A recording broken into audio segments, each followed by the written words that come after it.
Good morning. It is Monday, February 9th. Everybody's home and cozy from the NADA show. We're back in the studio. Today we're giving away some takeaways, and we're also talking about the conflict on the show floor and dealers talking about should we or shouldn't we be excited about Chinese cars coming to the U.S. So much conflict. That's a deep conversation. Hey, Kyle, did you know there was a Super Bowl yesterday? There was a Super Bowl. It just kind of happened. It was so lame and sad. Even the commercials were lame and sad. Seahawks fans. What's that? Congrats to the Seahawks fans. Yeah, there's a couple of them out there. Right? We know a few of those. And look, you should be super excited. And it's just the rest of the country is like, I ate too much yesterday. I mean, for you, it's like you had to not root for the Patriots, and the Seahawks are a bird. So it's like, I mean, there's no bird thing, but the not Patriots thing. I'm surprised how much not Patriots is still in my heart. Right? Yeah. Why? It's never gonna go away. I mean, I had this like weird soft spot because Mike Vrabel, who came from the Titans. I mean, he was obviously played it. Yeah. But like, so there was this like weird soft spot that I was like, why can't you just like kind of be good during this game? But it was fun. I know. I mean, I thought the Patriots thing was going to go away when Brady left. No. And now it's like he went to Bucks and he was but like Eagles fans love Brady now because he likes the Eagles. They're like, actually, Brady's cool. Oh, yeah. I have no real reason to not like the Patriots, but I just don't. That's fair. The one interesting thing last night for me was, and you knew this was coming, but there were a couple good commercials. Like, I would not call anything earth-shattering last night, but Claude just coming out and being like, yo, GPT, we ain't gonna do ads. That was the shot across the bow for me. That was about it. They actually changed the script of that commercial. Did you know? I didn't know Originally it was like, we're not doing ads, like very directly. If you listen to what it said there's a time and a place for ads, and it's not in your chats. Oh, so they actually backed off. Like somebody over at the office was like, I have an issue with this. There could be a moment where we want some ads. We really want to box ourselves all the way out of this. All the way out. Pardon me. But it was obviously Super Bowl hits, and it's always a great indicator of like kind of what's going on. And you never pick which teams are going to be in there, and it's just. It was what it was. A lot of people were on LinkedIn during the Super Bowl, right? Which, okay, yeah, why? Surprising. What? Not really. You think? Not really with that game and those teams. Yeah, you know what I mean. Like, this is a dud. Yeah, a couple field goals. It would be surprising if it was like a heater. If the game was a heater, it was a boring game. It wasn't. But I mean, it wasn't boring. We came back from the NADA show, which was rip-roaring last week. Thank you so much. If you are a part of the content or you paid attention to the content, coming out of that, we have so many takeaways. We're going to break down a few of our biggest ones in the show, but we also want to say we ended the show on a high for us because we were on the NADA live stage talking about season 2 of our show, our docuseries, The Truth About Car Dealers, which is starting to drop episodes on Wednesday. This Wednesday, next Wednesday, and then the following Wednesday, we're going episodes 1, 2, and 3. If you want to catch up, you can go to thetruthaboutcardealers.com or .com. You can watch last season, be in the know for this season. We're going to be dropping LinkedIn events to the live stream. So stay close. If you haven't already, subscribe to the email at aso2.com, and we'll send out alerts and all the good stuff. I mean, we're going to be talking about SodaCon 26 a lot. So many conversations. I feel like everybody at the show is like, I'm coming to a SodaCon. Yes. So we're going to have a lot more tickets because they might sell out this year. That's real. The hotel is definitely going to sell it. You can go to aso2.com. We're going to be starting to drop lists of speakers and sessions really shortly. But this is the first to know list. You can go and get tickets, or you can just put your name down, put your email in there. That way, as soon as we release tickets, you can get them. Early bird tickets still apply now. So if you want the cheapest tickets you're going to get them now and lock them in so that you don't have to pay more money, because we want you to pay less money, right? If you're an OG and you're on the show, we want you to pay the least amount of money. That's right. Let all the other people pay the more money. But you are our people. You pay less money. Don't tell anyone else. Okay. tell your friends. Tell your friends.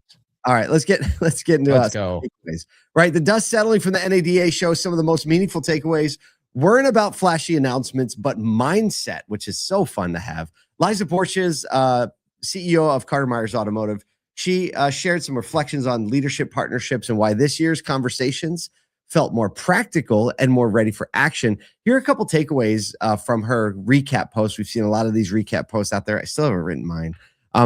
Here are two things she said. Number one, she realized that AI is a strategy conversation, not a tool conversation. It's less about adding new technology and more about using AI to help us solve problems and connect the tools and partners we already have. Let's just pause there for a second. Yeah, I mean, for anybody that's paying attention to AI and what's happened over the last year, the weird kind of conundrum that we find ourselves in is last year it was what AI companies are coming out, and this year it's what companies are implementing AI.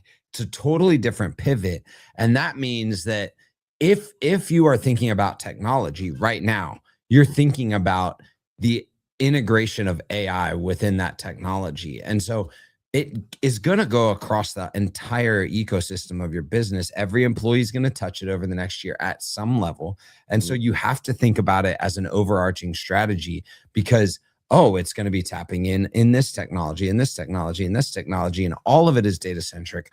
All of it is going to surround your employees, is going to be potentially overwhelming for employees that maybe don't live in it every single day. So thinking about it holistically, strategic overview of how do we deploy, how do we integrate, how do we develop on top of AI solutions that we're bringing into our company is like any business leader should be thinking about that, not just the ones that are quote unquote developing with AI. Yeah. Another quote, she said, partnership matters more than ever. Our vendor partners aren't just providers, but collaborators. We love that word.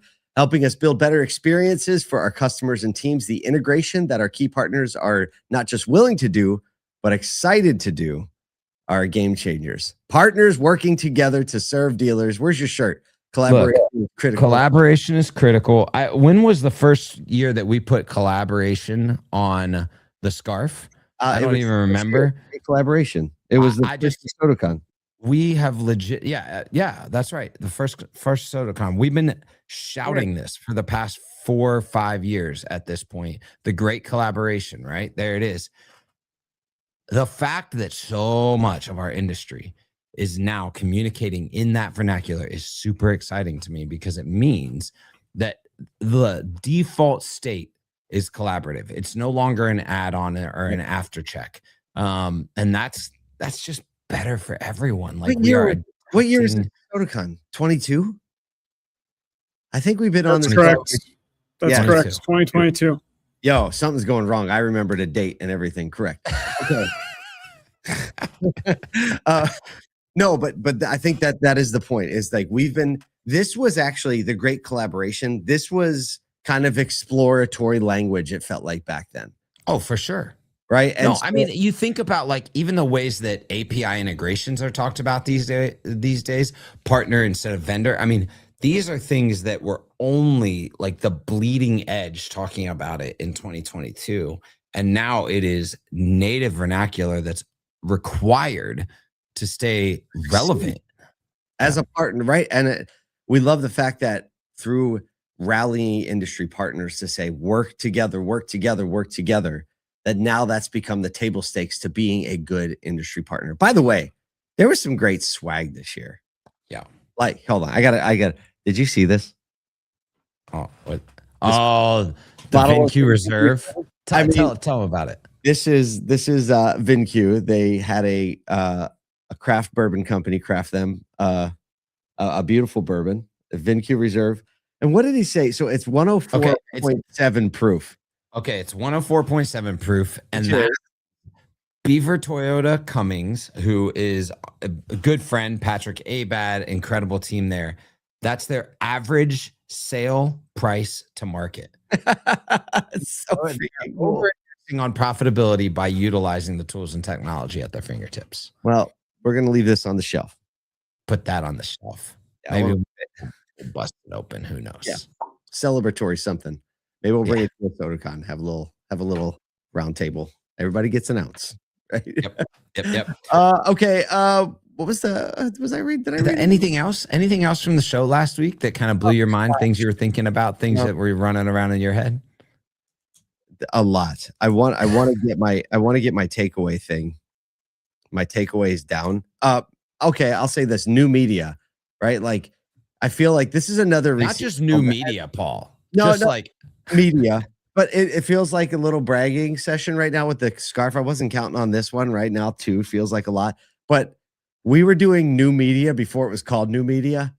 And now it's exciting to see people understand the power of making content and getting your message out there. I think it's spurred a ton more conversations in the industry, because when you have, like 1 out of every 4 booths has a little studio or stage, you have a bunch of people now running around doing interviews, making content, having emails, and all these people that have come in the last 4 years.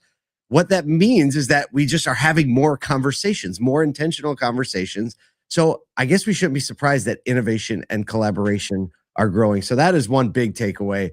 David Kane, I walk up to David Kane. I had a mic on. He goes, "No conversation is safe here. Nowhere on the floor. I can't get away from a video or a mic." And it's so true. I mean, just the number of people recording content at scale was absolutely blistering when 4 years ago, when we showed up on the scene and ripped around the show floor, I think we were like one of 3 with video cameras. So. Yeah, I mean, for sure. All right, let's talk about a little bit of news. Any other takeaways from you? No more. I've been posting on LinkedIn. Follow, like, share, subscribe. We'll have some more insights for you. So we did have a lot of fun making some skits. Yeah, you got to go back. If you didn't see the skits, go back to mainly our Instagram. It's easiest to find it there. Yeah. For sure. All right. The idea of selling Chinese vehicles in the U.S. split the room at NADA. Dealers openly acknowledged the profit opportunity, even as trade groups and some store owners warned about subsidies, nationalism, and long-term consequences for American retail auto. Presidio Group's president, George Carolis, said dealers are conflicted. A majority of the dealer respondents saw it as a threat and opportunity. Both. The vehicles are really good, slick, and more affordable. So threat and opportunity in the same sentence.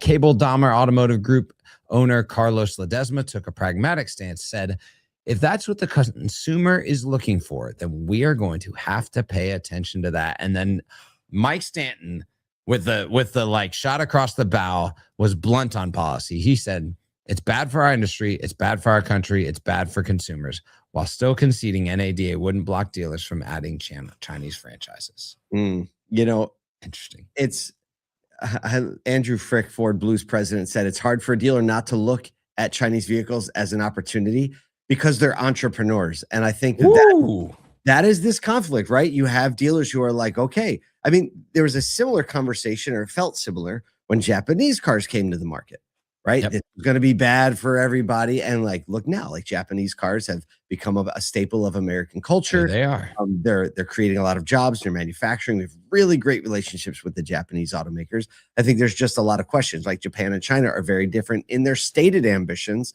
in the way they run their economy. Sure. And so this is not an easy balance beam to walk, because it's not cut and dry, for sure. Consumers are going to want one thing. Affordability is an issue. I think the affordability play is the most important one, because if affordability is being solved by existing manufacturers, the desire for the Chinese vehicles will not be as strong as it is now. And there's no real answer to this, right? This is going to have to be a wait and see. Yeah, but I mean, even a couple dealers said last week, they said their manufacturers are saying affordability, because of supply chain issues, we're still 2 years away from making vehicles that might be a bit more affordable based on R&D practices. But we did hear talks of BYD and Ford coming to the table. You've already got Geely and Volvo there. And I think what was the there was one that GM, it was stated, was talking with as well. So it looks like there's going to be some sort of integrator collaboration for these Chinese brands to make it to the US. Again, entrepreneurial OEMs wanting to make those profit inroads. And if it's a path to more profitability, then why not? I know. Maybe it's the year of the partnership. Oh, partnerships. Maybe it's the year of the human, Paul. I mean, maybe it is. Human. You're going to hear a lot more about the year of the human this year. We kind of started talking about that, and we realized, like, yep, that's kind of the thing now. Do we own the URL? Yes. Okay. We do. Okay, we own the URL. Good, because we were. You know how we're really excited about something when I see the GoDaddy, thing pop up that Kyle bought a URL. I'm like, I guess we're doing a thing now. There we go. Hope you have an amazing week, whether you were at the show or not. This is a perfect mid-month week to lean in, get yourself ready to go. Look, we're here for it. We're here for you. Go check out sodu.com.